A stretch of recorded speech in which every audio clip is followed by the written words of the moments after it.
Le prince Mathieu.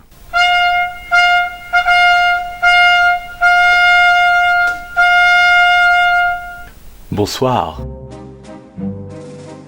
Salut tout le monde! Avec mon travail qui est celui d'être animateur pour des enfants, on a décidé pour la période de la galette des rois de leur organiser un bal de princes et de princesses. Et donc du coup on a mangé la galette des rois, on a dansé, on a chanté, bref c'était le feu total.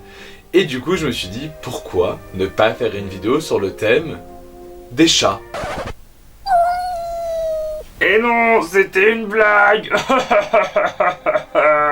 Donc je vous ai fait une petite sélection, petit jeu de mots préparé en avance, de livres parlant de princes et princesses. Donc le premier livre que je vais vous présenter c'est la sélection de Caracas aux éditions Robert Laffont. La sélection. Donc je vous ai fait une petite sélection.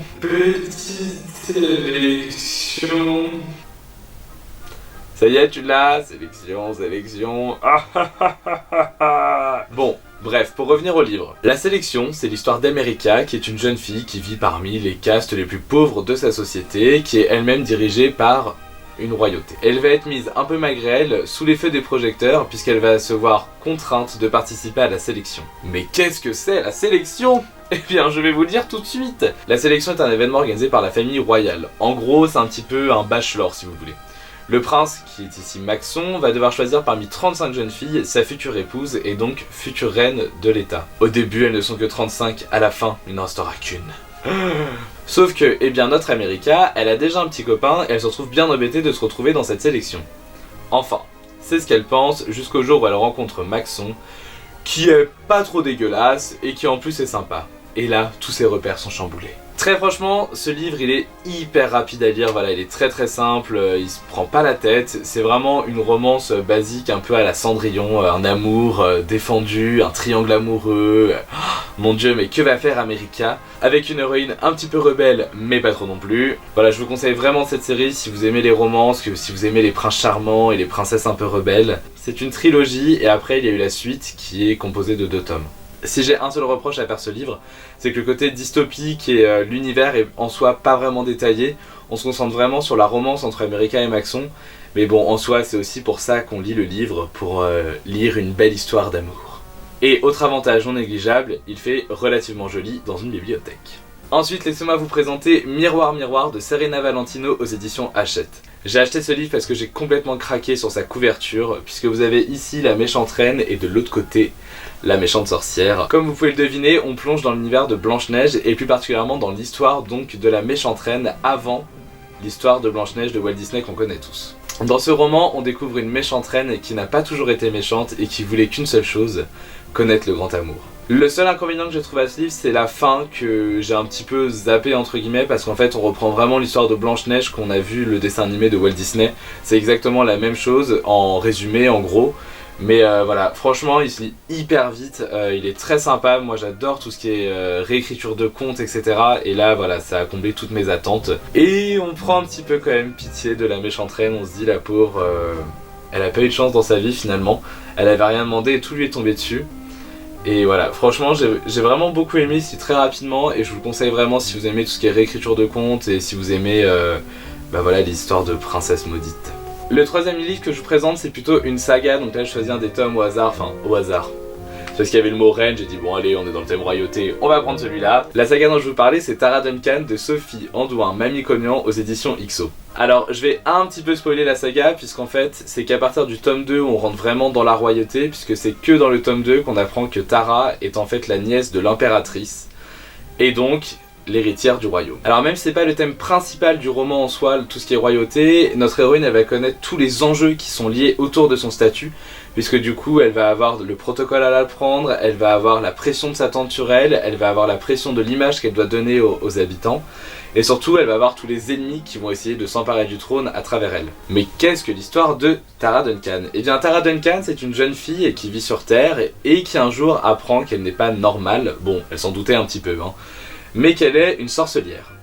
Qu'est-ce qu'une sorcelière ? Eh bien, quand je dis sorcelière, il faut comprendre quelqu'un qui lit les sorts et qui a donné sorcière dans notre langage courant. Tara, une fois qu'elle a appris qu'elle est sorcière, va se rendre sur Autre-Monde pour tenter de sauver sa mère qui a été enlevée il y a de cela bien des années. C'est un livre plutôt ciblé jeunesse que j'avais lu moi quand j'étais début collège, et en fait la saga m'a suivi jusqu'à la fin de ma terminale et même encore maintenant puisqu'on a la suite de cette saga avec les enfants de Tara. Et c'est vraiment l'une des forces de cette saga parce qu'on voit l'évolution des personnages au fur et à mesure des tomes, puisque on grandit avec Tara, on connaît ses premiers amours, on connaît ses premières craintes, etc.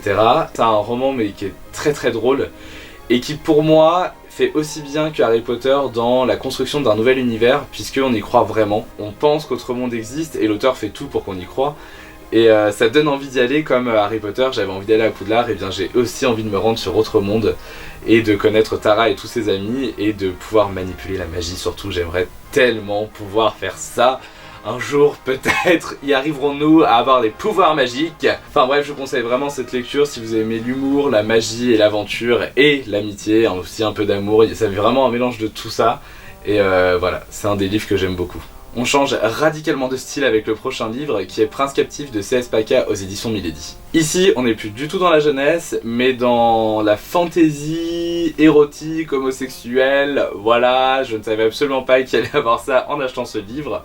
En fait, quand j'ai lu le résumé, l'histoire était la suivante. L'histoire est celle de Damen, un jeune prince qui se fait kidnapper par son demi-frère qui veut évidemment le trône, et qui est donné en tant qu'esclave à un prince ennemi, qui lui n'est pas au courant que c'est le prince ennemi. Je sais pas si vous suivez. En gros, Damen, il est kidnappé, et il est offert à Laurent, un prince ennemi, en tant qu'esclave. Du coup, Damen, il va essayer de s'enfuir, mais il peut pas trop dire qu'il est le prince du royaume voisin, puisque sinon il serait tué. Donc moi je m'attendais vraiment à avoir des complots à la cour, de voir des combats, etc. Et il y a de ça dans ce livre. Mais il y a aussi toute une relation ambiguë avec Laurent, puisqu'en fait dans ce livre-là, dans ce monde-là, eh bien ce qu'il y a de pire, c'est les bâtards. Et comment est-ce qu'on peut éviter un bâtard? Eh bien c'est très simple, en ayant des relations sexuelles homosexuelles justement, puisque les hommes vont coucher avec les hommes et les femmes vont coucher avec les femmes pour éviter d'avoir des enfants sans faire exprès. Apparemment, ils ne connaissaient pas la contraception. Du coup, en plus des complots à la cour et des combats, on va avoir toute une relation ambiguë entre Laurent et Damen, voire perverse parfois, puisque Damen est un peu un esclave sexuel également. Ça donne vraiment une autre dimension au roman, je m'attendais pas du tout à ça, mais finalement j'ai vraiment adoré et ça m'a encore plus captivé de voir cette relation mais vraiment tordue quoi, on sait pas s'ils s'aiment, s'ils se détestent, c'est vraiment très bizarre, on sait pas où ça va les mener et surtout il y a d'autres facteurs à prendre en compte. Vraiment c'est un roman très complet que j'ai beaucoup aimé. Après voilà, si vous aimez pas tout ce qui est érotique, romance etc, je peux pas vous conseiller ce roman parce qu'il y en a quand même beaucoup, ça joue aussi beaucoup dessus, mais moi ça m'a un peu initié au genre entre guillemets et vraiment j'ai bien aimé, ça m'a pas plus choqué que ça de lire des relations sexuelles. Au début je me suis dit qu'est-ce qui se passe, et finalement bah voilà, après on s'habitue. Et j'ai passé un très bon moment de lecture. Et enfin le dernier roman que je vais vous présenter, c'est Red Queen de Victoria Aveyard aux éditions MSK. Alors on retourne dans le young adulte avec toujours du fantastique et un peu dystopique, puisque dans ce monde-là, en fait, tout notre destin est contrôlé par notre sang. C'est simple, si notre sang il est argenté, on est considéré comme un dieu. On a le pouvoir, on a la richesse et surtout on a effectivement des super pouvoirs. Si notre sang est rouge, et ben très clairement on est des moins que rien, voilà, on est la petite main, on va faire la guerre pour les argents, et notre vie c'est du caca. Mars est une simple rouge, elle a vu ses frères partir à la guerre et son père est revenu de la guerre en piteux état. Elle essaye de survivre tant bien que mal avec sa famille et avec son ami. Et un jour, elle va découvrir qu'elle a des pouvoirs et sans faire exprès, elle va le découvrir devant toute la royauté, ce qui complique un peu les choses. Par conséquent, Mar, elle va se retrouver piégée à la cour, forcée d'épouser un prince argent, forcée de mentir sur qui elle est et sur ce qu'elle est réellement.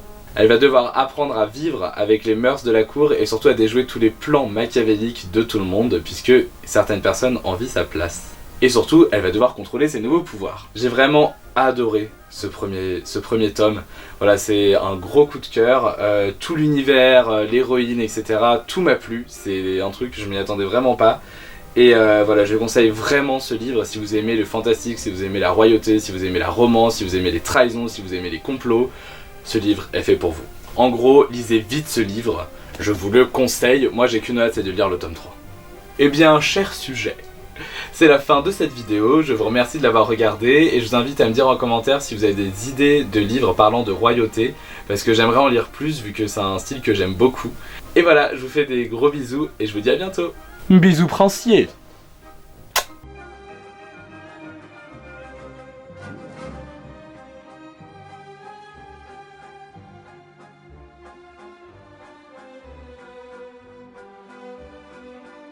Et un petit mot aux 3 princesses qui tous les midis me disent bonjour et me disent un gentil mot.